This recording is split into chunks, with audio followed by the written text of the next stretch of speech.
Bienvenido, está comenzando Biblia Fácil. Qué bueno es encontrarnos una vez más para el estudio de la Biblia. Un grande abrazo para ti, nuestro cariño. Gracias por todos los mensajes, por tu participación, por permitirnos entrar a casa y estudiar cada semana la Biblia. Dios te bendiga por esa linda iniciativa y hoy estamos una vez más juntos.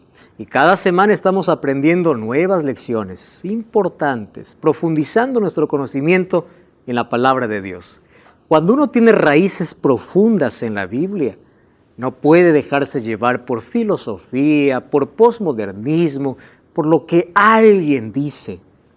Por eso la Biblia mismo, o la misma Biblia, nos aconseja y nos orienta que nosotros tenemos que probar todos los espíritus. Aquí la palabra espíritu está colocándose también como persona. Prueben las personas, lo que las personas hablan. Entonces, aquí estamos para que tú puedas comprobar a través de la Biblia. Y estoy con un lindo grupo de personas que también están profundizando su conocimiento en la palabra de Dios. Y ese es el objetivo de este programa, donde nosotros podamos ver qué dice la Biblia y comparar si nuestras creencias están de acuerdo a lo que ella dice, o probablemente sea solo capricho, solo tradición, solo lo que el líder diga. Bienvenido a un capítulo más de Biblia Fácil y hoy vamos a hablar sobre lo que Jesús enseñó acerca de la resurrección. Estoy aquí con mis amigos avanzando capítulo tras capítulo y hoy nos encontramos con ¿qué es lo que Jesús enseñó sobre la resurrección? En el capítulo anterior nosotros hablamos acerca de la muerte y ya vimos que el hombre o el ser humano, cuando hablo de hombre estoy hablando de la humanidad en su conjunto, entonces no tiene un alma, sino es un alma. Y cuando uno muere, el cuerpo vuelve a la tierra y el soplo de vida vuelve a Dios. No existe nada que salga del ser humano. La filosofía griega trajo eso como respuesta a las incógnitas que ellos hacían sobre la muerte. Entonces los muertos nada saben, no están en un lugar ni de tormento, ni disfrutando de la gloria. Ya vimos algunos textos, incluso aquí, la parábola que Jesús contó sobre el rico y Lázaro, ya vimos en el capítulo anterior. ¿Qué cosa dijo Jesús sobre la resurrección? Hay un texto con el cual me gustaría iniciar hoy. Salmo 116:15 dice, estimada es a los ojos la muerte de sus santos. Me llama mucho la atención este texto. Estimada es a los ojos de Jehová la muerte de sus santos. Nosotros ya vimos aquí en programas anteriores también qué significa ser santo. ¿Se acuerdan? Santo no tiene que ver con impecabilidad. Santo tiene que ver con relación, con dependencia con Dios. Entonces, felices los que murieron unidos a Cristo, en los brazos de Cristo. Porque ellos están descansando, sin embargo un día van a resucitar. Estimada es a los ojos de Jehová la muerte de sus santos. Hay esperanza para la muerte. Cuando Jesús se presentó a Juan en la isla de Patmos, vamos a leer porque me encanta ese encuentro. Ustedes saben que de los 12 discípulos, Juan es el único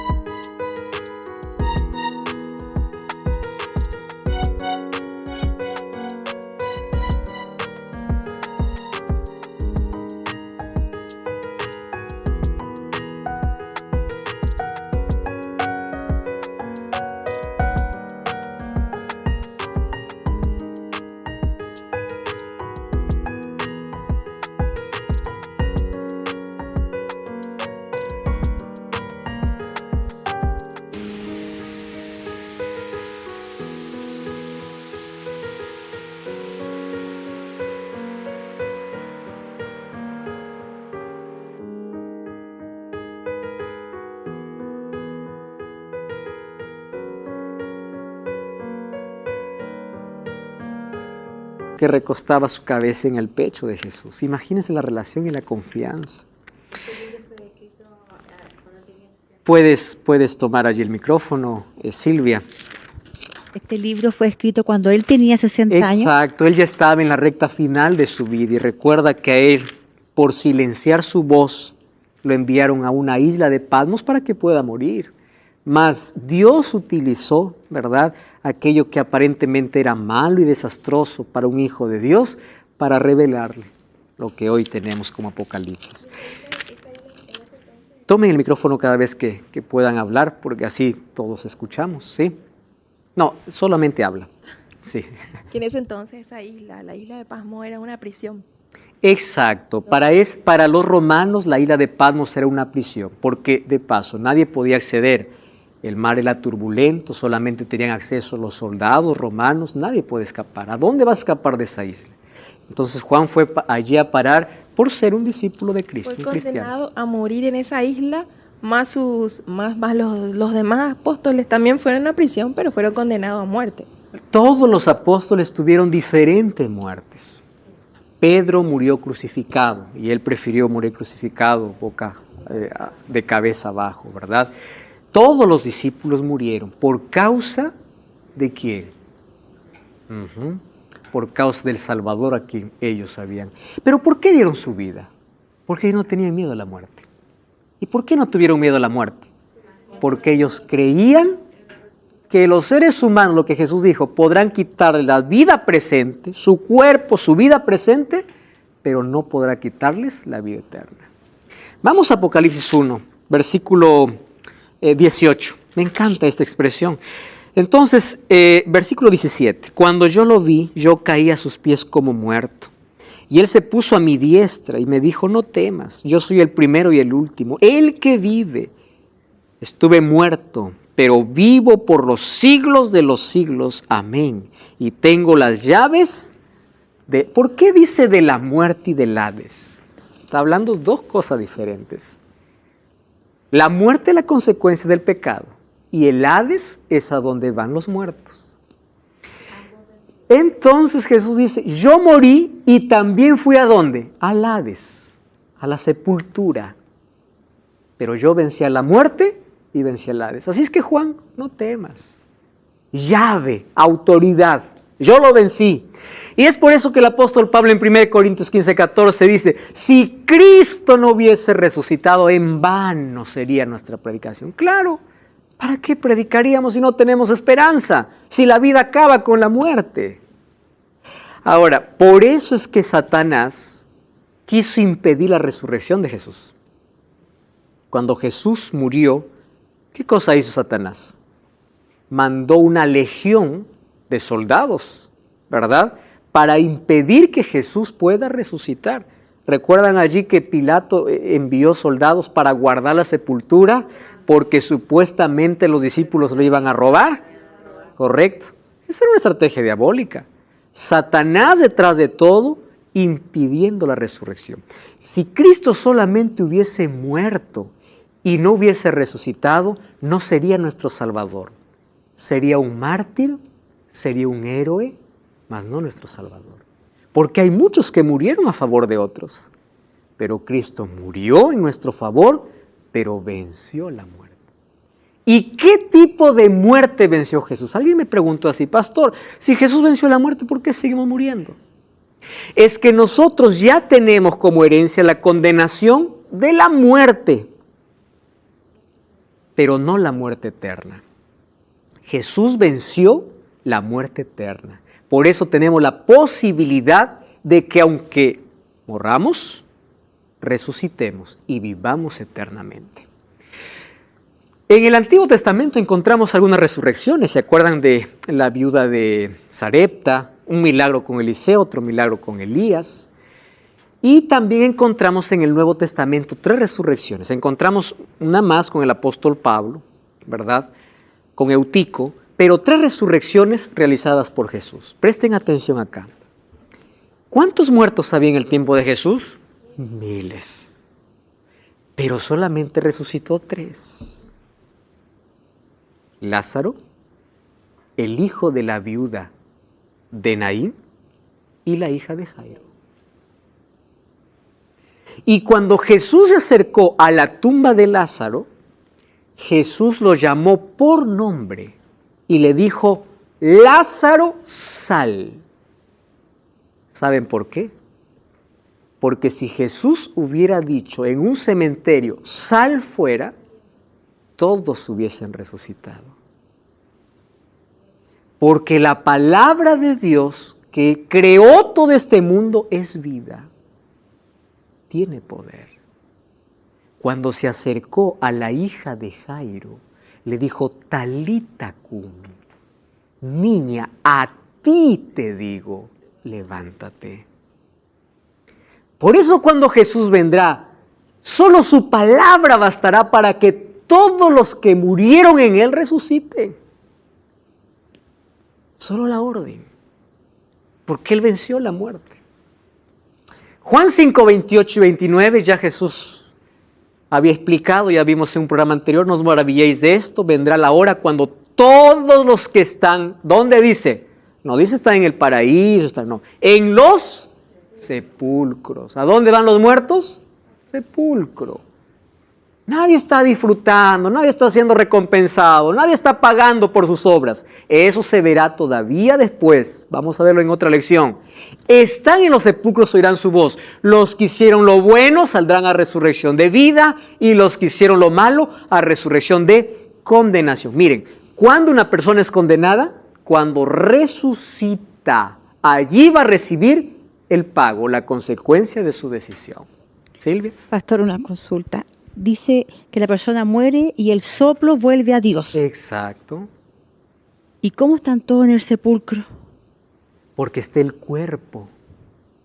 Recuerda que Y la el soplo persona, se fue arriba. recuerda que los seres humanos somos un alma. Tenemos cuerpo. Y este cuerpo es holístico, tiene mente, pensamientos, mas tenemos aliento. Entonces, en la muerte, el aliento. ¿Y dónde queda? ¿No hay espacio físico? No hay espacio físico. Porque la vida, ¿a quién le pertenece? A Dios. Entonces, el ser humano acabó por completo, porque si su aliento salió del cuerpo, que es el soplo de vida, entonces no hay nada más. El cuerpo se hizo polvo. ¿Y el juicio final cuando tenga que...? Entonces, cuando Cristo regrese, los muertos en Cristo resucitarán. El soplo, ¿a dónde vuelve? Al polvo. Y las personas viven. Muy bien, pero habrán dos resurrecciones. En la primera, ¿quiénes resucitan? Los muertos. En Cristo. Ahora vamos a ver en qué consiste la segunda resurrección. ¿Correcto? Muy bien. Él pagó el precio de nuestra redención. La victoria de Jesús sobre la muerte asegura nuestra victoria. Hay un lindo himno que dice, ¿no? Él vive hoy, por eso yo puedo creer en el mañana. Qué lindo, en el futuro. ¿Cuándo ocurrirá la primera resurrección? Ya leímos este texto. El mismo Señor con voz de mando, con voz de arcángel y con trompeta de Dios, 1 Tesalonicenses 4:16 dice, descenderá del cielo y los muertos en Cristo resucitarán primero. Entonces, de nada sirve tantos logros que hayamos tenido en la vida si finalmente vamos a estar perdidos. Jesús dijo, ¿de qué te sirve ganar todo el mundo si quieres, si finalmente pierdes tu alma? Es decir, pierdes tu vida por completo. Te has perdido, de nada sirve. Ahora, entonces existe la primera resurrección. ¿En qué momento? Cuando Cristo regresa. ¿Qué acontecerá con los justos? Ya vimos que ellos serán transformados. Dice 1 Tesalonicenses 4:17, nosotros los que vivimos, los que hayamos quedado, seremos arrebatados. Y ya hablamos del arrebatamiento. El arrebatamiento no es secreto, el arrebatamiento es glorioso. Todos seremos, dice, arrebatados juntamente con ellos. ¿Quiénes son los ellos? Los que resucitaron. ¿Quiénes son aquellos que resucitaron? Los muertos en Cristo. Muy bien, juntamente con ellos en las nubes para recibir al Señor en el aire. Y ahora sí, estaremos para siempre. Entonces, no es que cuando uno muere ya está en el cielo disfrutando y de ahí nuevamente vuelve y de ahí... No. Todos. Si va a haber una recompensa eterna, lo van a recibir todos. Pablo dijo, en aquel día recibiré mi recompensa. Junto a todos los que aman su venida. No es que ahora muero, yo ya voy a disfrutar y allá les espero. No. voy al sepulcro, pero un día resucitaré y junto a todos los que esperan a Jesús, estaremos con Él para siempre.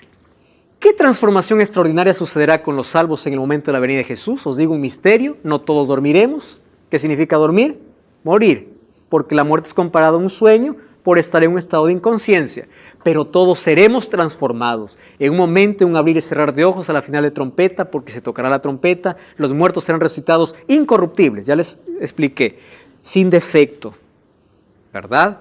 Si alguien murió sin brazo, sin pierna, resucitará completo. Si alguien murió en la situación que haya muerto, completo. Y nosotros seremos transformados, perfectos, mentalmente. Nuestra naturaleza pecaminosa es arrancada. ¿Recuerdan qué momento se llama esto en la salvación? La glorificación, donde somos transformados completamente. Alejandra. O sea que cuando muramos, nos convertimos en polvo. Cuando regrese el aliento a nosotros, de nuestro Padre, somos una vez más seres vivos. Nuestro cuerpo vuelve a formarse como era antes. Exacto. Solo pero que en forma con perfección. Perfecta. Y ahí pero ¿sabes con quiénes sucederá eso? Con los que murieron en Cristo. Porque los que resuciten en la segunda resurrección no resucitarán transformados, resucitarán así como murieron. Porque ellos ya estarían condenados. Claro, porque ellos solamente resucitan para recibir su pago. Recuerda que Jesús dijo 2 resurrecciones, uno para vida, el otro ya no. Y el ya otro es para la muerte condenación, eterna. para muerte eterna. Sin embargo, los demás recibirían la vida eterna. Exacto, los que murieron en Cristo y aquellos que esperaron a Cristo serán transformados. Entonces, el muerto en Cristo resucita transformado. El que espera vivo a Jesús es transformado en un cerrar, en un parpadeo y en un abrir de ojos. Y dice, juntos, ¿verdad? Los que resucitaron. Por eso es que las familias son reunidas. Imagínense ese encuentro, ¿verdad? Después de tanto tiempo, abrazar nuevamente a ser querido. Y ahora la felicidad es mayor. Porque no solamente me encontré con el ser que perdí, sino ahora voy a encontrarme con mi Salvador. Yo lo esperé tanto tiempo. Por eso es el día más glorioso. Sí, Giselle. Mi consulta era porque hay una parte que a mí me confunde un poco, que es en la parte de la segunda resurrección, y algo que tiene que ver con el milenio. Ahora vamos a explicar justamente ese tema. ¿Ah? ¿Cuándo ocurre la segunda resurrección? Ahora Pablo dice, lo corruptible se vestirá de incorrupción, lo mortal de inmortalidad. ¿Cuándo seremos inmortales? Cuando Cristo regrese. Muy bien. Ahora sí, vamos al otro. Los salvos resucitarán entonces glorificados. ¿Cuándo ocurrirá la segunda resurrección? Voy a contestar entonces tu pregunta, Giselle. Vamos a Apocalipsis. ¿Ah? Apocalipsis capítulo 20, versículo 5 y versículo 6. Por favor, yo quiero que este texto ustedes lo subrayen. ¿Ah? Y lo puedan tener en mente. 20, 5 y 6. Miren, dice así. Pero los otros muertos. Ojo con la palabra otros. ¿Está bien? Los otros muertos no volvieron a vivir hasta que se cumplieron 1000 años. Esto es la primera resurrección, es decir, los primeros resucitaron cuando Cristo volvió. Versículo 6. Bienaventurado, ¿qué significa bienaventurado? Feliz. Bienaventurado y santo. ¿Qué significa santo? El que vivió con Cristo. Muy bien. El que tiene parte, ¿cuándo dice? En la primera resurrección. O sea, el que resucitó en la primera resurrección. El que formó parte de la primera resurrección. Es decir, porque es para resurrección de vida. ¿Recuerdas quiénes son los que resucitan cuando Cristo viene? Exacto. Ahora dice, bienaventurados que tienen parte en la primera resurrección. La segunda muerte, ¿qué cosa es la segunda muerte? La muerte eterna. Porque la primera muerte es esta muerte. Hoy muero, morí. Pero cuando Cristo regresa, me resucita. Entonces, si yo soy resucitado, ya no tengo parte en la segunda muerte. ¿Qué es la segunda muerte? La muerte que no tiene esperanza. Porque es muerte eterna. Y dice, la segunda muerte no tiene poder sobre ellos, sino que serán sacerdotes de Dios, de Cristo, y reinarán con Él 1000 años. Uf, qué lindo. Muy bien. ¿De quién está hablando? De aquel que resucitó en la primera resurrección. Pero dice, los otros muertos no volvieron a vivir hasta que se cumplieron, ¿cuánto? 1000 años. Ahora, présteme atención acá. Hay 2 resurrecciones. ¿Estamos de acuerdo hasta ahí? ¿Sí? ¿Puedes tomar el micrófono?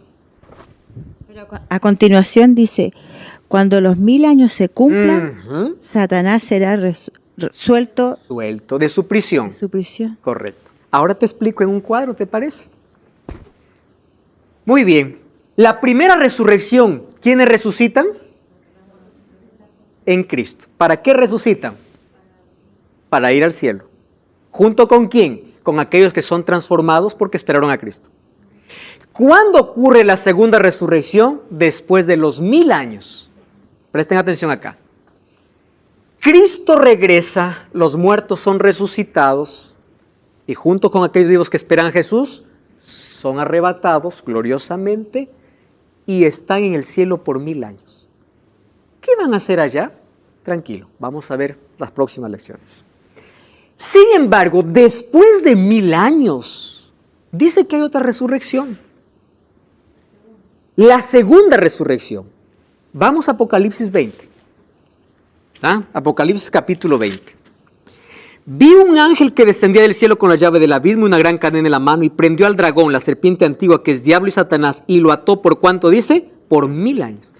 Entonces, ¿qué significa que Satanás sale de su prisión? Porque tú demostraste ese texto. Satanás es suelto. ¿Qué significa estar suelto? Significa, primero, Satanás atado, recuerda que Apocalipsis es un libro simbólico, significa que él no puede más engañar a nadie, porque todos están muertos. Pero después de los 1000 años, Satanás es suelto. ¿Qué significa suelto? Porque existe la segunda resurrección. ¿Y quiénes resucitan? Todos los perdidos.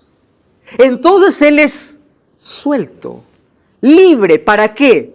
Para engañar. Ahora vamos a ver qué cosa sucede. No pierdan esta hilación. Miren, ve. Vamos al versículo 7 al 10. Ahora nuevamente, Apocalipsis capítulo 20, versículo 7. Cuando los 1000 años se cumplan, Satanás suelto de su prisión y saldrá, ¿a qué dice Silvia? ¿Qué significa entonces que está suelto? Tiene libertad. Porque recuerda que cuando los justos están en el cielo, los muertos están en sepulturas. ¿A quién va a engañar el diablo? Está prisionero. Pero cuando nuevamente ocurre la resurrección, entonces él es suelto. ¿Pero para qué sale? Para engañar a las naciones que están en los 4 ángulos de la tierra. 4 ángulos de la tierra significa totalidad de la tierra. ¿Y qué dice? Gog y Magog. Ahora les explico qué significa eso. A fin de reunirlos para la batalla. Su número es como la arena del mar. ¿Quiénes son los que resucitaron aquí? Los impíos.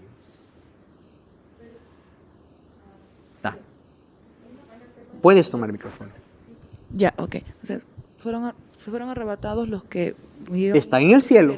Pero quedó aquí en la tierra los que están muertos, que no creían en Cristo. Exacto, quedaron en sus sepulturas. Pero también hay personas vivas que sí, quedaron. Los vivos, ¿qué cosa vimos en la venida de Jesús? Que serán muertos con el resplandor de la venida de Cristo. Ya no me acuerdo. Entonces, la tierra no queda nada, está vacía. Ya. Todos están muertos. Claro. Por eso Satanás está en prisión, porque no tiene a quien engañar. Claro. Ahora, cuando existe esta resurrección, dice que los reúne, dice, a Gog y Magog. Gog y Magog era el nombre de 2 naciones paganas que estaban en contra del pueblo de Dios. ¿Por qué está utilizando? Es como aquí usa el nombre de Babilonia. No lo está usando de manera literal, sino de manera simbólica para representar la confusión. Gog y Magog significa que este pueblo se levanta para ir en contra de ¿quién? De Dios. Porque Gog y Magog eran naciones enemigas del pueblo de Dios. Sigan leyendo por favor conmigo. Versículo 9. ¿Qué dice allí? Subieron por la anchura de la tierra y rodearon el campamento de los santos y la ciudad amada, pero de Dios descendió fuego del cielo y los consumió. ¿En qué momento ocurre eso? Mire, leen el versículo 21. Vi un nuevo cielo, la nueva tierra. Eso ocurre, claro, cuando ya Dios termina con el pecado. Dice que el mal ya no existe más, todas las cosas viejas ya pasaron, ¿verdad? La tierra, el cielo y la primera tierra habían pasado, el mar no existe más. Yo, Juan, vi la nueva Jerusalén descender del cielo. A ver, présteme atención acá. ¿Qué sucede después de los 1000 años? La nueva Jerusalén desciende. Pero cuando está descendiendo del cielo, ¿qué cosa hace Satanás? Engaña y reúne a todos los que resucitaron. Y dice, ¿qué cosa le dice? Vamos a atacar esa ciudad, porque nosotros somos más. Miren, son poquitos. Nosotros somos más. Es la última mentira. Y todos se van, solo que cuando están por luchar contra la ciudad, entonces viene el castigo para los impíos para acabar con el pecado para siempre. El fuego no fue hecho para el ser humano. ¿Saben para qué fue hecho el fuego? Estamos aquí en Biblia Fácil, tu programa de estudio de la Biblia. Y ya sabes que aquí tengo un curso bíblico en mis manos y este curso es totalmente gratis y puede llegar hasta tu casa. Solo tienes que enviarnos un WhatsApp al más 5512-98-100-1460. Es totalmente gratis. Aquí vas a comprender a mayor profundidad todas las enseñanzas que estamos desarrollando aquí en esta temporada. Estamos hablando sobre las 2 resurrecciones. Alejandra, ¿tenías una pregunta? Sí. Antes de ir a la pausa, tenía la pregunta. Bueno, más bien un comentario. Que el plan de Dios en tenerlo, digamos, encadenado o encarcelado a Satanás, en sí era luego soltarle, porque él pensaba ya eliminarlo tanto a él como a los impíos. Cuando se habla de que el diablo esté en prisión, significa que él no puede engañar más. No es que, el plan de Dios es destruir el pecado por completo. ¿Quién es el autor y el primer rebelde? Satanás, y él llevó a la perdición a millones de personas. Entonces, como los impíos están muertos y los justos están en el cielo, después de 1000 años hay una segunda resurrección. Solo que en esta segunda resurrección, Jesús dijo que sería para condenación. Y es por eso que ahora sí, Dios, para entregar una vez más la tierra recreada y renovada a sus hijos, tiene que acabar con el pecado. Claro, y su plan fue tan perfecto. Exacto. Que reunió a Satanás con sus ángeles, a los impíos y todos, están todos juntos, ¿correcto? Y ahora entonces viene el castigo para ellos. Solo que aquí hay un asunto interesante. Podemos seguir leyendo el capítulo 20, ¿sí? Vamos a leer el versículo 9. Subieron la anchura de la tierra, rodearon el campamento y la ciudad amada. De Dios descendió fuego del cielo, o Dios descendió fuego del cielo y los consumió. Allí dice los consumió. ¿Qué significa consumir? Los acabó. Pero acá hay un versículo. Versículo 10. El diablo que los engañaba fue lanzado en el lago de fuego y azufre, donde está la bestia y el falso profeta, y serán atormentados día y noche por los siglos de los siglos. El diablo y la bestia. Bestia es un poder religioso que aparece en el libro de Apocalipsis, que engaña también a las personas. Y el falso Cristo está hablando de todos aquellos.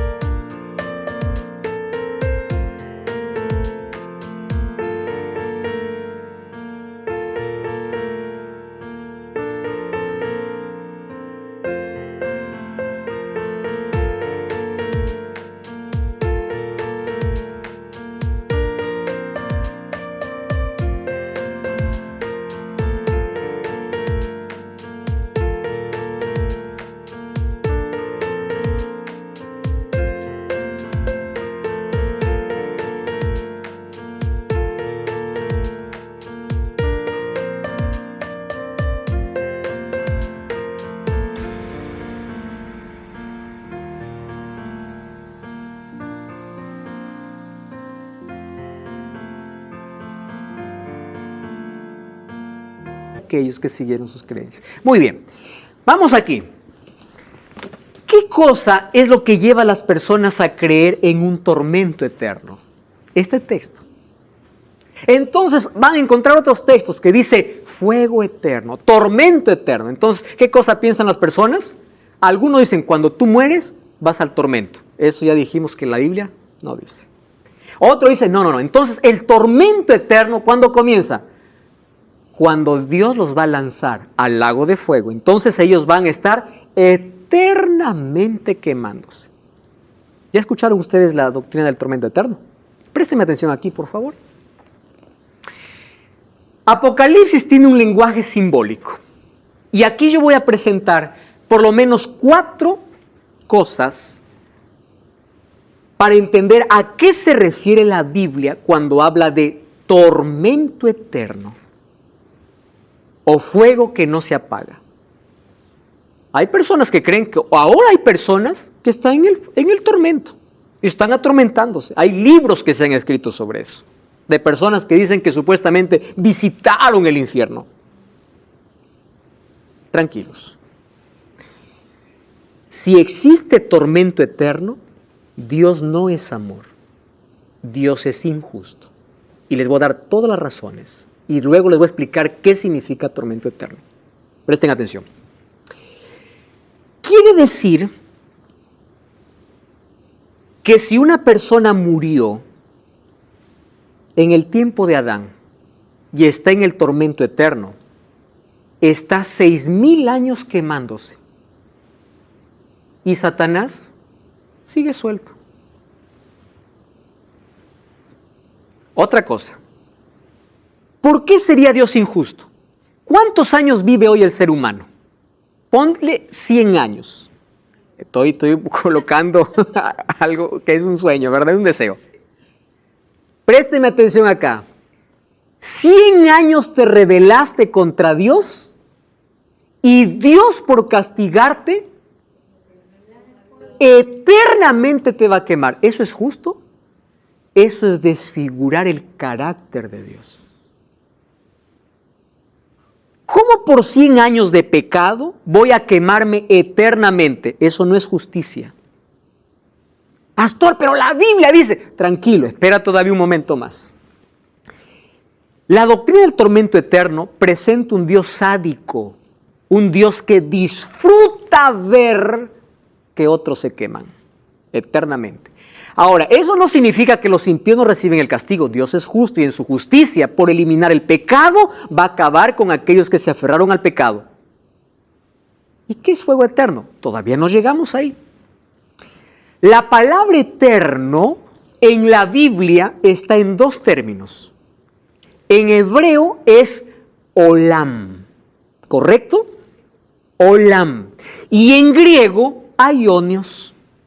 ¿Qué cosa es eterno? Olam y aionios. ¿Qué significa olam y aionios? Significa tiempo eterno con fin o tiempo o eterno sin fin. Y esto para nuestra mente no entra, ¿no? ¿Cómo eterno va a tener fin? Está loco. No, usted está loco. Tranquilo. Vamos a la Biblia. Y ahora le voy a explicar cuándo es eterno con fin y eterno sin fin. Vamos a 1 de Crónicas 28:4. Si me ayudan allí leyendo también, excelente. 1 de Crónicas, capítulo 28, versículo 4. ¿Estamos ahí? Antiguo Testamento, 1 de Crónicas 28:4. ¿Alguien lo tiene? Hasta que lo encuentren, yo voy a ir leyendo. 1 de Crónicas 28:4. ¿Tiene Sebastián? Lee, por favor. Escuchen lo que dice. Pero Jehová, el Dios de Israel, me eligió de toda la casa de mi padre, para que perpetuamente fuese rey sobre Israel, porque a Judá escogió por caudillo, y de la casa de Judá a la familia de mi padre. Y de entre los hijos de mi padre se agradó de mí para ponerme por rey sobre todo Israel. ¿Saben qué palabra está usando aquí? Olam. ¿Qué cosa es olam? Eterno. Solo que aquí está traducido como perpetuo. ¿Perpetuo no es un sinónimo de eterno? Correcto. ¿Qué palabra estás usando aquí, David? Olam. Es decir, Dios me eligió para ser rey de Israel eternamente. Eternamente. Wow. ¿Está usando qué palabra? Olam. Vamos al capítulo 29, versículo 27. Dice así: el tiempo que reinó sobre Israel fue 40 años, 7 en Hebrón y 33 años en Jerusalén. Ahora, pastor, la Biblia se está contradiciendo. Acá dice que Él va a ser eterno y aquí murió. ¿Cuál de los dos textos tiene la verdad? Los dos. ¿Por qué los dos? Porque Olam significa eterno mientras vive o mientras dure. En otras palabras, la palabra Olam, cuando está asociado a algo que es realmente eterno y es Dios, significa que es eterno sin fin. Pero cuando está asociado la palabra Olam, eterno, a un ser humano o a un objeto que es mortal, significa eterno con fin. Mientras vive, es decir, mientras Él vivió, fue eterno, pues, ¿verdad? Eterno mientras Él estuvo vivo. Ahora, presten atención aquí. La palabra Olam y Aionios, entonces, depende del objeto temporal. Significa mientras dure, pero, no, pastor, usted está equivocado. Entonces, ¿la vida eterna es un tiempo que tiene fin? No. ¿Por qué? Porque la vida eterna, ¿a quién es el objeto de la vida eterna? Dios. Y Dios no tiene fin. Por eso es que cuando eterno está asociado a Dios, no tiene fin. La vida eterna es eterna, porque el objeto no es el ser humano. ¿Quién es el objeto?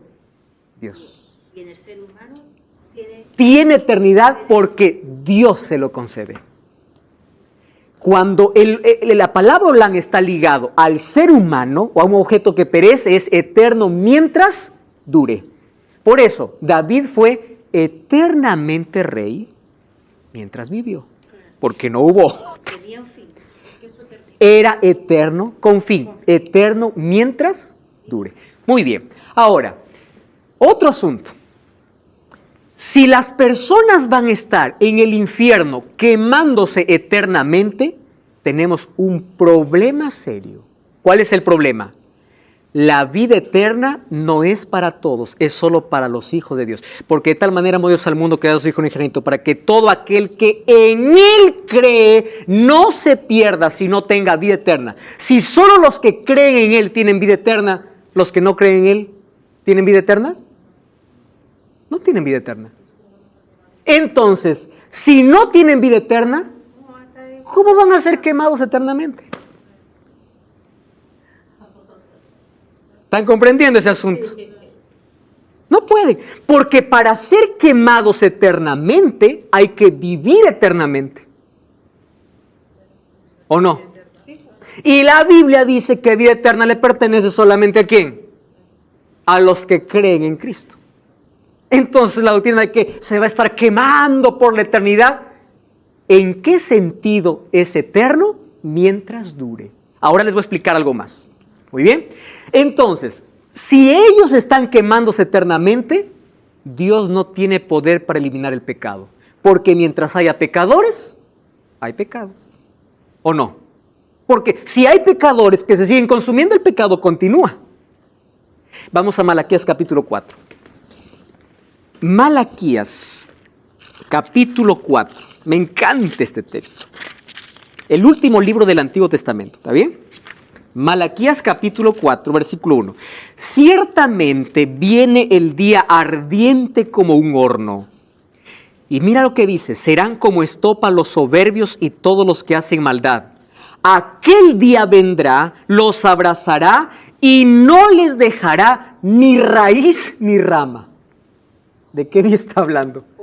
De la destrucción.